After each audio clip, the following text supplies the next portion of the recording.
I've tested numerous handhelds over the years, but nothing prepared me for what AYN had in store for me with the Odin 2 Portal. This isn't just another emulation device, it's rewriting what portable gaming can be in 2025. Over the next few minutes, I'll show you why this might be the only handheld you need to buy this year, and the one surprising flaw nobody's talking about. Let's dig in.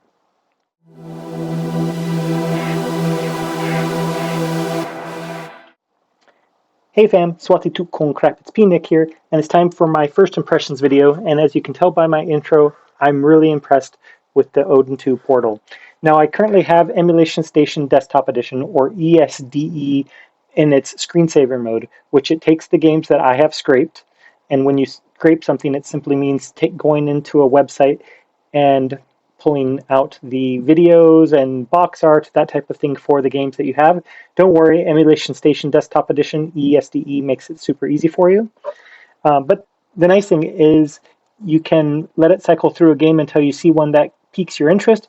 Then you can press the A button and it'll automatically launch into that game, which you can tell it just switched over to Champions World Class Soccer from Sega Genesis. And I could just tap on that, and as you can see now, it's loading up the game. So that's really great when you don't know what game you want to play, you just feel like doing some gaming, put it into that screensaver mode, and it makes it super easy. And to do that, let me just go back over here to ESDE. You just have to push the X button, and it relaunches into the screensaver mode. So you can cycle through random games until you see one that you'd like to play. So let's just kind of recap the device again here. It has a 7-inch diagonal 1080p OLED screen that really is amazing. While the ROG Ally X had a great IPS screen, nothing beats OLED, and this OLED looks absolutely incredible. As you can see, the blacks are truly inky black and just makes all the games, even retro games, look really fantastic. If you remember from my unboxing video, I replaced the thumbsticks, came with these smaller white sticks.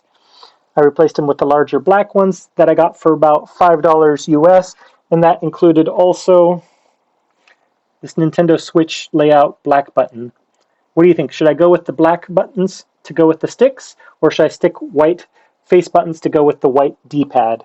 Now, of course, I am a big fan of a 4-way D-pad because that's what the original Nintendo, Super Nintendo, and what PlayStation always uses. However, the ROG Ally X had an 8-way D-pad, kind of like a Sega controller, and it still felt fantastic, but just kind of feels more at home for me having the 4-way D-pad. Coming up to the top here, we have two bumpers, R1, L1 rather, and they are raised over the bumpers, R1 and R2, so it makes it easy to keep your finger on them to differentiate the buttons. I appreciate that rather than having them parallel to each other to make it more difficult when you're just playing. So as you can see, I have on my case, and the reason for that is the device has kind of a smooth texture versus this case has a grippy texture. I like the grippier texture. Plus it adds a girthier bump, just makes it easier to hold on to for longer gaming sessions. Now, I have to admit, I was skeptical about these two front-facing speakers. While I was grateful for front-facing speakers, I just looked at the pictures from the ROG Ally X, and the speakers looked twice the size, so I assumed that they would be half as good as the Ally X's. However, I was mistaken. As I did for the Ally X, I think it's only appropriate we go over to YouTube, check out a little crab rave.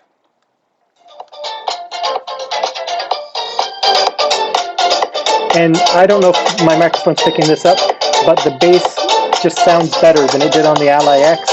Everything sounds cleaner. So I don't know what secret sauce AYN has going on for these speakers, but they did an excellent job with these speakers, so kudos to them on that.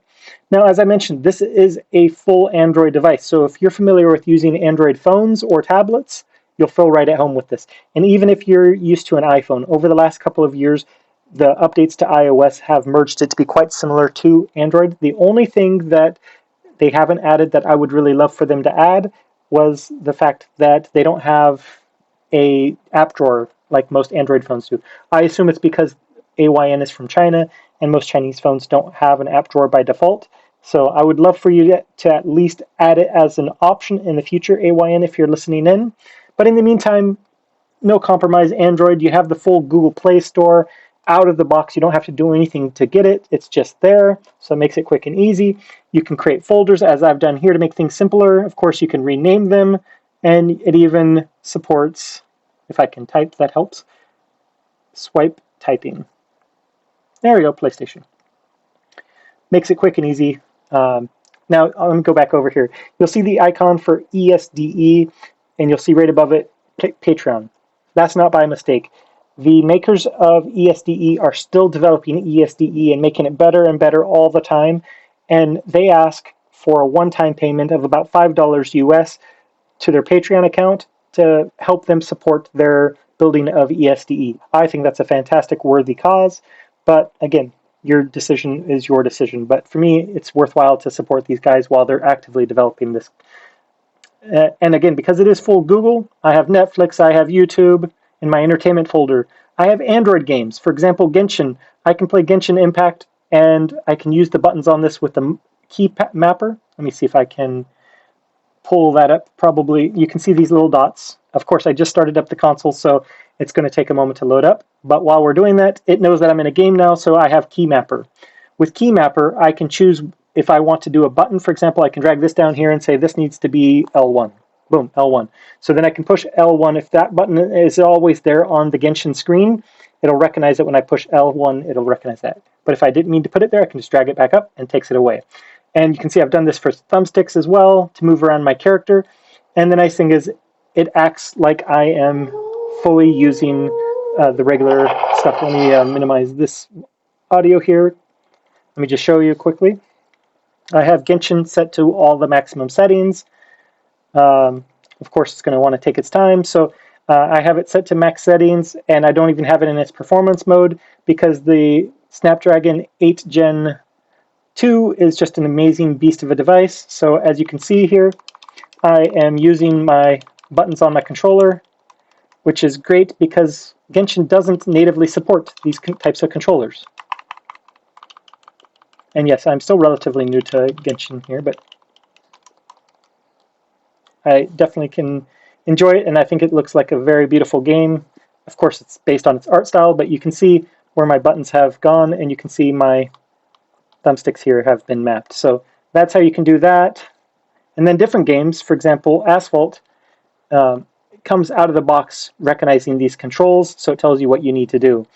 Fantastic. I absolutely love this device. Again, no compromise. I can have my standalone consoles. RPCSX is the PlayStation 3. Now, it's still in its infancy as far as an emulation goes, so it takes a while for games to load, and then they might not be the most stable, but they're continuously developing it, and at least it is free. So definitely want to have that on my device. And yeah, I can't really think of anything else that I'm missing. I don't know about you, but I think it just looks really beautiful. Let me just go back here. I think we should go back to the screensaver mode just because it's kind of interesting to see what random games it selects. Now, the nice thing about this is, for example, Echo Jr. I like Echo Jr. I can just click into it and I go into that game. So if you know you feel like doing some gaming, but at the same time you're not sure what game you want to play, just turn on that screensaver mode. Of course, it for some reason went to that instead of Echo. Let me reload Echo here. And that might be the intro to Echo. It's just been a long time. I doubt it, though. So let me just close RetroArch. It just might be a little bugaboo with RetroArch. There we go. Minimize that, and there we go. So you can let it cycle through the screensaver mode until you see a game that piques your interest, like Echo here, Echo Jr., and then you're off to the races. And of course, you can set up all the shaders if you want it to look like an old school CRT TV, and make it really feel like your childhood, for example. So that's been my first impressions of it. I really love it. I can't wait to make the final review for you. I just want to hear from you down below. What do you think of this device? Is this something that you're thinking about picking up? Are there any other devices that you're thinking about picking up this year? Would you like to see a battle between the ROG Ally X and this AYN Odin 2 portal? Let me know. In the meantime, this has been P. Nick.